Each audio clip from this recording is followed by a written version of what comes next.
çok iyi bu slime. Şimdi bakın slime'ı sileceğim abi. Arkadaşlar şimdi slime'ı yoğuruyorum. Yapış olmasın diye.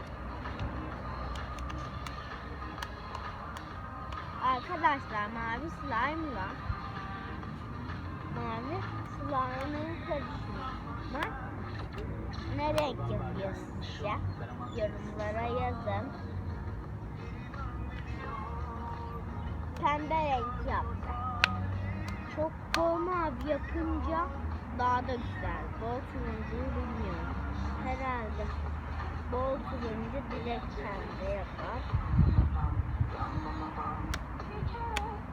Bayağı fazla slime. Şu kadar. Bundan şu kadarını sanırım yere attım.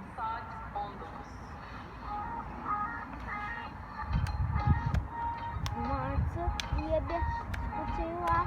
Bir gün ona da bak. Bugün ona da bindim.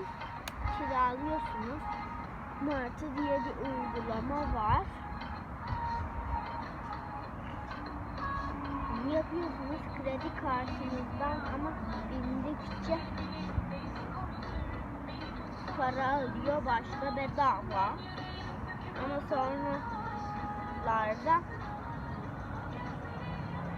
para ödüyorsunuz belediyeye kredi kartınızdan. Arkadaşlar